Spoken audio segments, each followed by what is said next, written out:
Amai Lopez Silvero, 20, and Elliot Levy, 21, embraced by a makeshift memorial for victims of Tuesday's attack outside a police barricade on the bike path next to West Street a day after a man driving a rented pickup truck mowed down pedestrians and cyclists on a bike path alongside the Hudson River in New York City Wednesday.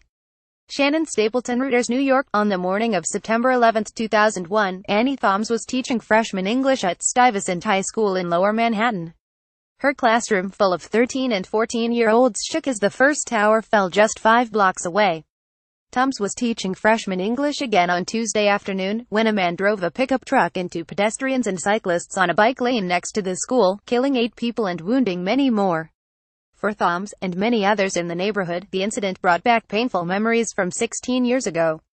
On that day in 2001 it was evident the whole world had changed.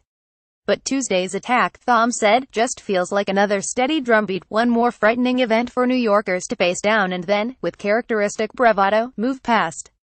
When the order to shelter in was announced over Stuyvesant's PA system Tuesday afternoon, Thoms says students took it mostly in stride. They are products of their era, conversant in the language of lockdowns and lone wolves and active shooters.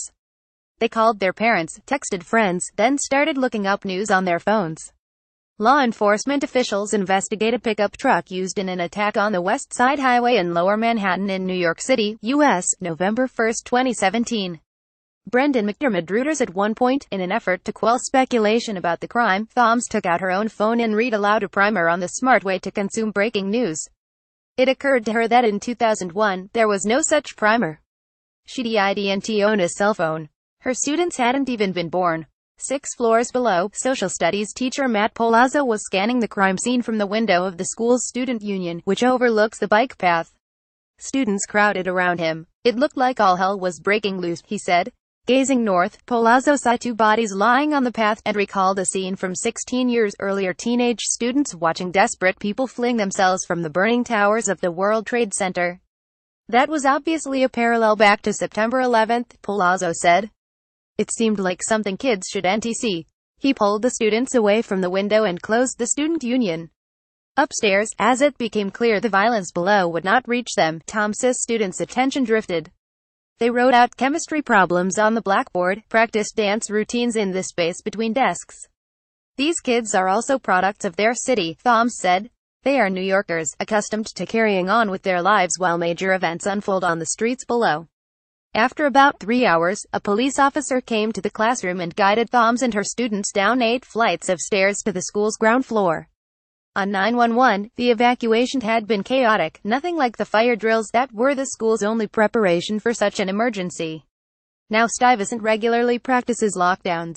It was much slower today and much more organized, Thoms said Tuesday night. It definitely felt like it was part of a plan. Her students scattered, and Thoms found herself standing on a sidewalk swarming with police officers. Blue and red emergency lights reflected off buildings. That was when I felt very shaky, Thoms said. It was that moment of, oh my gosh, emergency vehicles in Lower Manhattan again. For a long time, the memory of 911 was a palpable presence in the neighborhood. First there was the smoke, and the dust, and the constant grind of construction equipment. Even after the debris was removed there was the huge hole in the ground, like an open wound, marking the place where the towers once stood.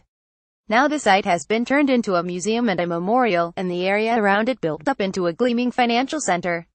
The neighborhood's population has more than doubled, and owners of luxe new apartments include Beyoncé and Meryl Streep. Ultimately the holes in Tribeca, those holes have to be filled, Palazzo said. For better or for worse, New York City is defined by change, by the hustle and the bustle and moving forward rapidly. Still, every so often something brings the memory back. It can be subtle, the sound of a siren, the smell of smoke from a fire downtown. Thoms said she feels flashbacks at the sight of a pristine blue sky over Chambers Street. On Tuesday, the reminder was stark. It's different, but it's really not, Nikki Meher, 47, said Wednesday morning. You hear the helicopters, the sirens running down the highway. You've got that element of terror in Lower Manhattan. Again, Meher had just returned from dropping her children off at his 289, a middle school across the street from Stuyvesant. Ordinarily, her 11 and 13-year-old kids take the bus by themselves. They're New York kids, Meher said. They know how to do things, but the M20 was unusually empty today, and she didn't want them to travel alone. Walking back to the bus stop with another mother, Lauren Moss, Meher murmured a quick thanks to every police officer she saw. It's something she did after 911, too. The women compared how their kids have responded to this incident. They hadn't been born in 2001, but they grew up expecting such violence could strike again. The thing my kid worries about is a terrorist attack, Moss said. Her daughter had been standing outside her school, across the street from the spot where the truck finally came to a stop. And this morning she was like, "Oh my God, my nightmare happened." On Wednesday, a long swath of the West Side Highway, which runs parallel to the bike path, was cordoned off. Dozens of police officers patrolled the area, and figures in white tracksuits gathered on a grassy median where the truck had crashed.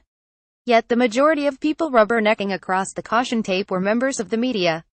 Stuyvesant students blithely followed a cop's directions to follow a route to school that would circumvent closed areas. Few paused to glance over at the crime scene. Jason Hart, who uses bike share to get from 42nd Street to his dry cleaning business near Battery Park, took his usual route down the West Side path until he ran into the police blockade. He felt sad, he said, and frazzled because he was running late after cycling around the closures. I was here in 2001, when the Twin Towers fell. Was he scared now? He got back on his bike and shrugged. Not really. Then he pedaled away. There's a lot of resilience that we have to have here, said Jennifer Burge, a veterinarian whose clinic is across the highway from the bike path. It's how you get by in a city that's all too familiar with historic tragedies, 911, Hurricane Sandy, and daily indignities, slow-moving tourists, subway delays. There's a feeling in a way of we're not going to let anyone get to us. Still, Berg felt shaken. This was her second close brush with terror in 2001. She'd been working at an animal hospital near the World Trade Center. God, I just didn't expect it to be like this again, she said, wiping away a tear.